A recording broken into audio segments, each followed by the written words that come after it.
The monk pours sake into a cup, then pours it on the ground. Does this 9 times. A merchant named Ichiro watches, confused. Why are you wasting it? The monk doesn't look up. I'm not wasting it. I'm proving something. Proving what? That you don't want sake. You want the wanting to stop. Ichiro stares at the empty bottle. I don't understand. The monk finally meets his eyes. I know. That's why you've quit 17 times and gone back 18. Here's what the ancient Japanese understood about addiction that modern recovery ignores. You don't break addiction by resisting the substance. You break it by eliminating the need the substance fills. The Japanese had a practice called densetsu, severance, not from the thing you're addicted to, but from the state of mind that makes you seek it. Most people think addiction is about the substance, alcohol, food, screens, whatever. So they try to remove the substance and replace it with willpower, and it works for a while, until the need that was driving the addiction resurfaces. And then they're back, stronger than before, because they never addressed the real problem, the need itself, the emptiness, the restlessness, the craving for escape from their own experience. And until that's resolved, the substance is just replaceable. Quit one addiction, develop another. The cycle never ends. The merchant who couldn't stop 1764.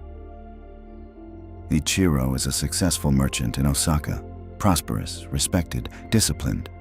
Except for one thing. He drinks every night, not socially, not for pleasure, compulsively. He tells himself it's to relax, to wind down after a long day. But the truth is darker. He drinks to tolerate himself.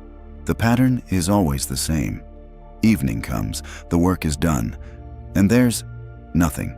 No task to complete, no problem to solve, just him, alone with his thoughts. And that's unbearable. The restlessness, the dissatisfaction, the vague sense that something is wrong even when everything is fine.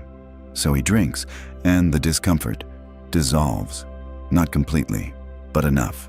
Enough to get through the evening without confronting whatever it is he's avoiding. He's tried to quit many times, goes 3 days, 5 days, once, 2 weeks, and then relapses. Always the same trigger. Evening, silence, the unbearable weight of being alone with himself, and the voice that says, "One drink won't hurt. You've been good, you deserve this," and he believes it. Because the alternative, sitting with the discomfort, is worse than the shame of drinking again. One night, a business associate notices. You drink a lot. Ichiro is defensive. No more than anyone else. Maybe. But you drink alone. That's different. The words land like a blade. Because Ichiro knows it's true. He's not drinking for pleasure. He's drinking to function, to survive the evenings, to tolerate the silence, and that realization terrifies him. The associate continues. There's a monk, lives outside the city, Kensho. People say he helps with this, with drinking, with whatever makes you drink. Ichiro doesn't want help, doesn't want to admit the problem is that deep. But the shame and the fear of where this is going drives him. He visits Kensho. Kensho's dwelling is small, simple, no luxuries. New Ichiro explains his problem. I drink too much. I want to stop, but I can't. Kensho listens. You've tried quitting before, many times, and it never works. No. Kensho nods. That's because you're trying to quit drinking, but drinking isn't the problem. Ichiro is confused. Then what is? You. The version of you that needs to escape. Until you change that, quitting is pointless. Here's what Ichiro doesn't realize yet. Addiction isn't about the substance. It's about what the substance does for you. It fills a void, numbs a pain, silences a voice. And as long as that void exists, you'll fill it with something. Alcohol, food, screens, work, shopping. Doesn't matter. The substance changes. The need remains. Kensho gives Ichiro a task. For the next 7 days, don't drink. But also, don't replace it with anything. What do you mean? When the urge comes, don't distract yourself. Don't stay busy. Don't numb it with something else. Just sit with it. Ichiro is skeptical. That's it? Just sit? Yes, and notice what happens when you don't give the urge what it wants. Day 1. Evening comes. The urge Immediate. Ichiro's body knows the routine, craves the ritual. He sits, as instructed. And the discomfort floods him. Not just the craving for alcohol, but the reason he drinks. The restlessness, the dissatisfaction, the gnawing sense of something missing. It's unbearable. After 10 minutes, he breaks. Doesn't drink, but distracts. Goes for a walk, talks to a neighbor, anything to escape the feeling. Day 2. He tries again, sits, feels the urge, and beneath the urge, something else. Not just restlessness, loneliness, a deep, aching loneliness that's been there for years, ignored, medicated, denied, and sitting with it, excruciating.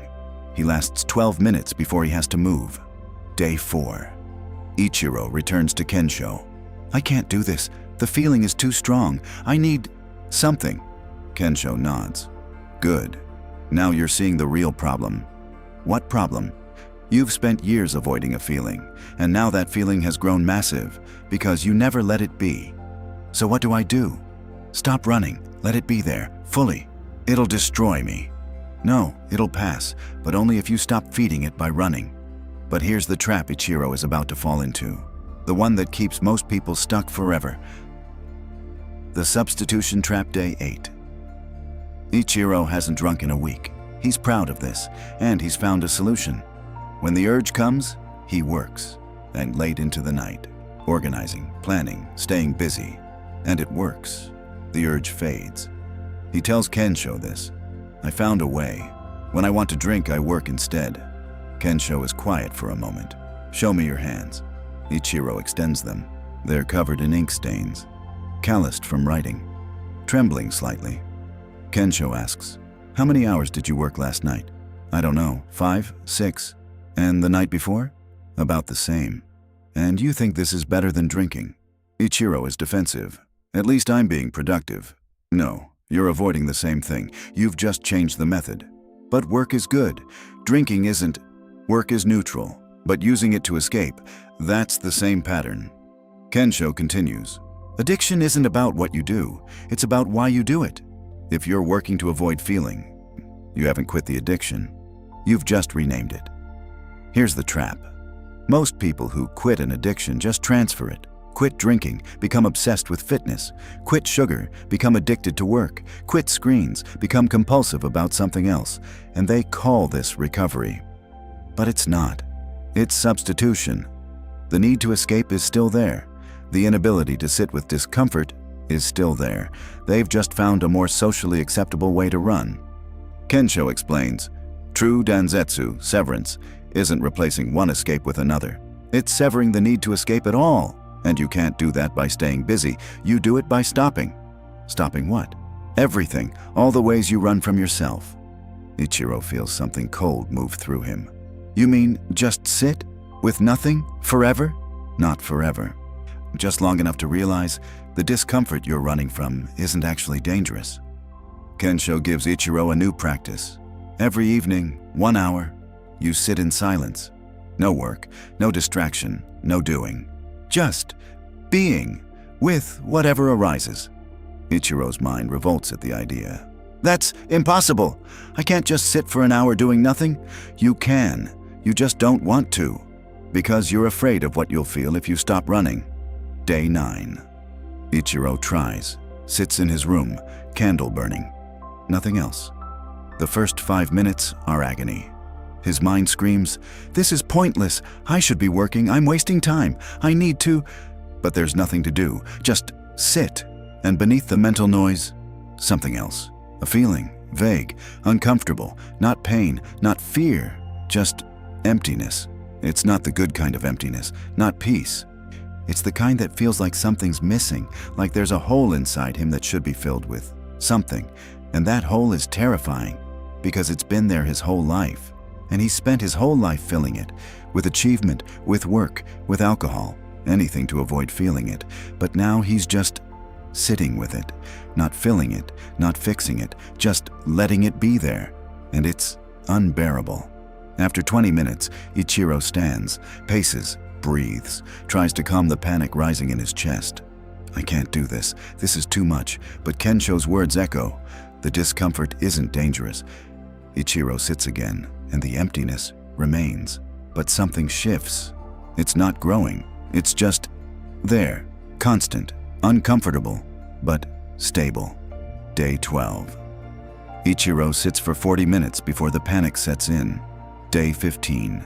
50 minutes. Our day 18. The full hour. And slowly, he starts to notice something. The emptiness doesn't kill him.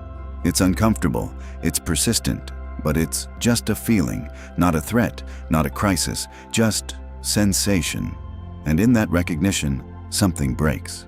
Not the emptiness, that's still there, but the urgency around it.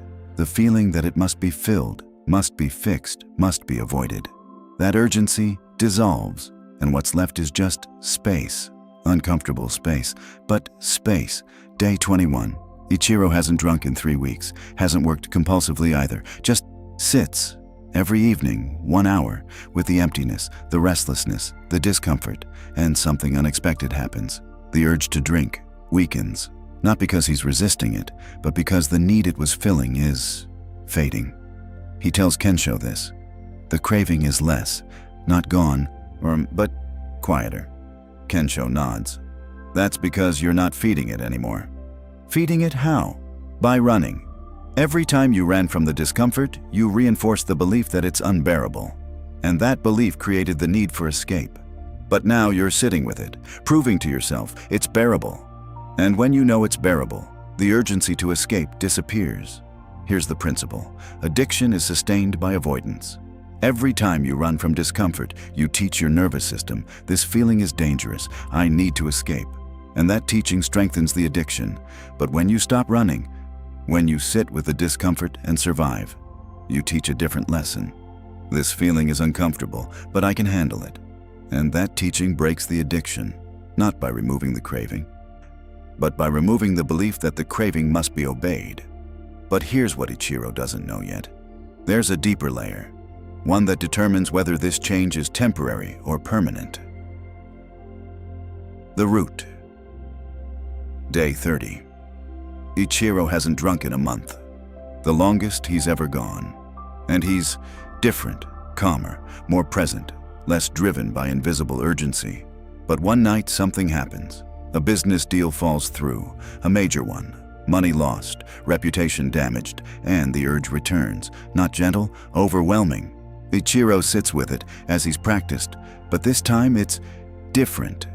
The discomfort isn't just restlessness, it's shame, deep, crushing shame. I failed, I'm not good enough, everyone will see. And beneath the shame, terror. The terror of being seen as inadequate, of being exposed as someone who doesn't have it all together. And the urge to drink isn't just about escaping discomfort anymore, it's about escaping this. He sits for 2 hours. The shame doesn't fade, the terror doesn't dissolve, and by the end, he's shaking. Not from craving, from the rawness of what he's feeling. He goes to Kensho the next morning. I almost drank last night. But you didn't. No, but I wanted to. Desperately. Why? Because... Ichiro's voice cracks. Because I couldn't sit with what I was feeling. Kensho asks, what were you feeling? Shame, like I'm not enough, like I'm failing at being who I'm supposed to be. And drinking would have fixed that? No. But it would have made me stop feeling it. Kensho is quiet for a long time. Do you know where that shame comes from? Ichiro shakes his head. It comes from a story you've been telling yourself your entire life. Kensho continues. You think you drink because of stress, because of discomfort. But the real reason is deeper. You drink because somewhere inside, you believe I'm not enough as I am. And you've spent your whole life trying to prove otherwise. Through success, through achievement, through being better than you feel. But no amount of success fixes that belief. So the emptiness remains. And the only way to tolerate the emptiness is to numb it. Ichiro feels something crack inside him. Because it's true. He's been running his whole life. Not from alcohol. From the belief that he's fundamentally inadequate. And drinking was just one way of avoiding that truth. Work was another. Busyness was another. But the root was the same. I'm not enough. And I can't sit with that. Kensho asks, do you know what densetsu really means? Severance. Yes, but not severance from the substance. severance from the identity that needs the substance. You're not an alcoholic trying to quit drinking. You're someone who believes they need to escape themselves, and until you sever that belief, the addiction remains, even if you never drink again. Here's the deeper truth. Addiction isn't about the substance. It's about the self you're trying to escape, the self that feels inadequate, broken, not enough. And you can remove every substance, every distraction, every escape. But if that self remains, you'll always be searching for a way out. True recovery isn't quitting the addiction. It's dissolving the self that needs it. Kensho gives Ichiro a new practice. For the next 30 days, when you sit in the evening, I want you to ask one question. What question? Who would I be without this story? The story that you're not enough, that you're inadequate, that you need to be more than you are. Just sit with that question.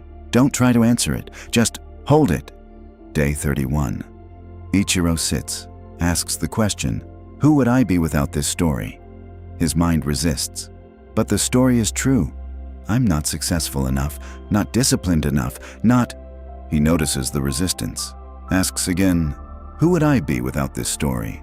And something shifts.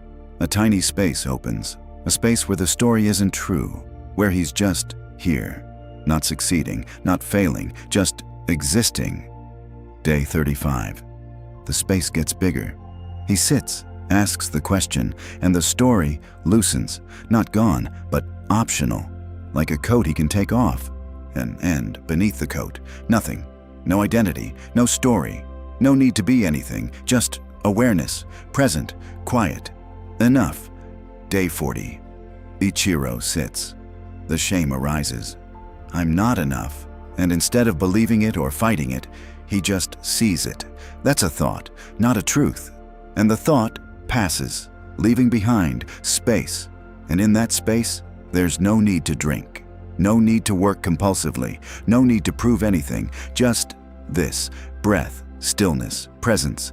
Day 45. A business associate invites Ichiro to drink. The first time he's been in that situation since quitting. The urge arises, strong.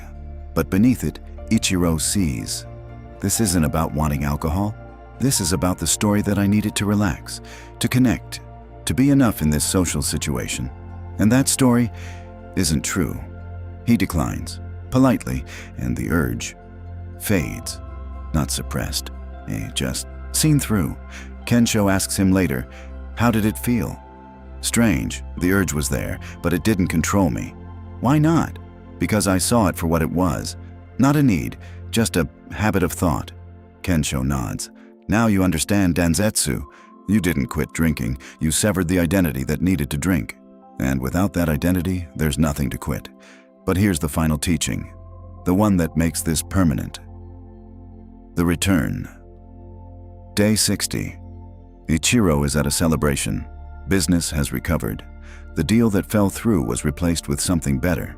Everyone is drinking, celebrating, and for the first time in 2 months, no urge, not suppressed, not managed, just absent. He watches people drink and feels nothing, no judgment, no craving, no story about what it means, just people drinking. But then, something unexpected happens. A colleague asks, "Why aren't you drinking?" And Ichiro's mind hesitates, not because he wants to drink, but because he realizes he's been defining himself by not drinking. I quit has become his new identity, and that identity is still a cage. He tells Kensho this the next day. I thought I was free, but I'm just differently trapped. Before, I was the person who drinks. Now I'm the person who doesn't drink. It's still about the drinking. Kensho smiles. Good, you've found the final layer. Kensho explains.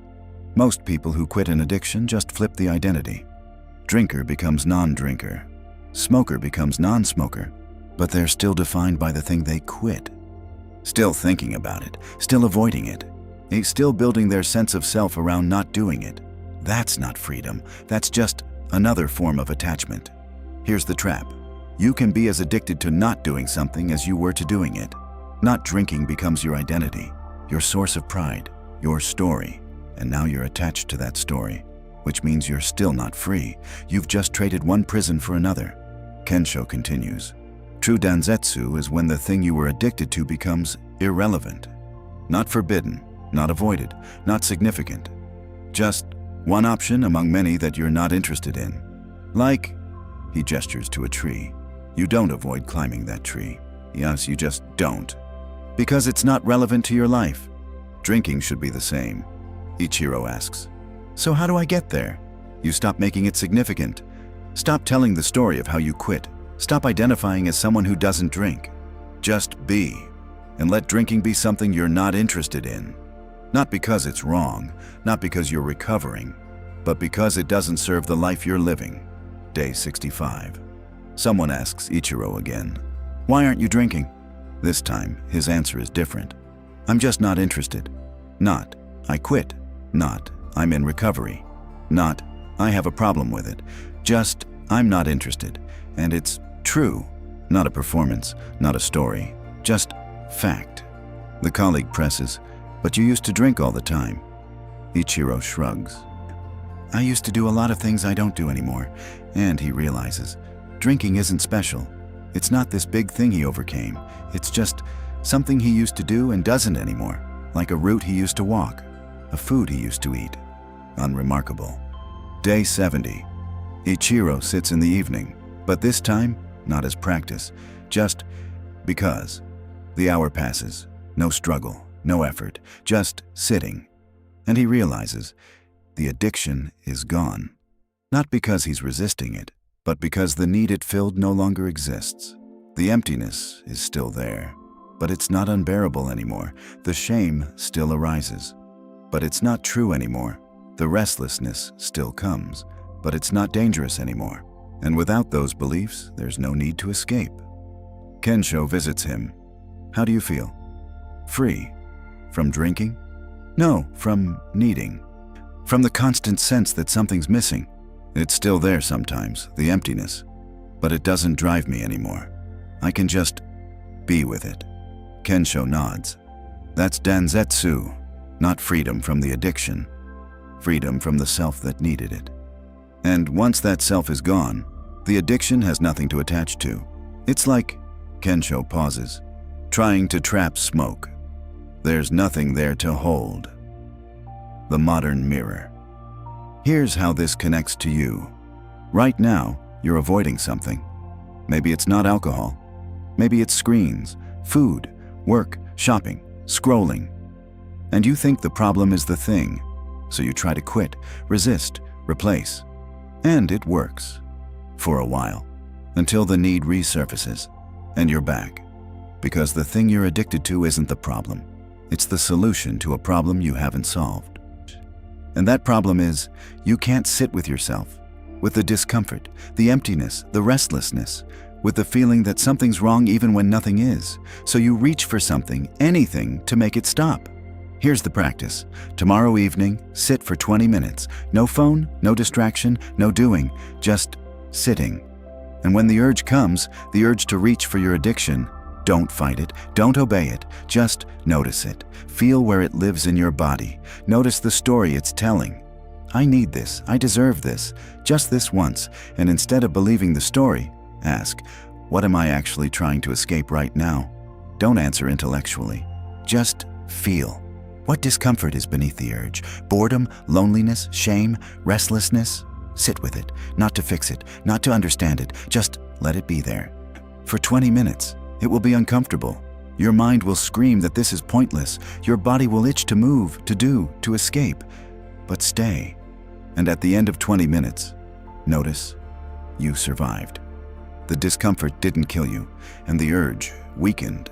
Not because you resisted it, but because you proved to yourself, I can sit with this feeling. I don't need to escape. Do this once, then again tomorrow. And every day for 30 days, and somewhere around day 15, you'll notice the urge is quieter, not gone, but less urgent, because you're not reinforcing the belief that the discomfort is unbearable. You're proving it's bearable.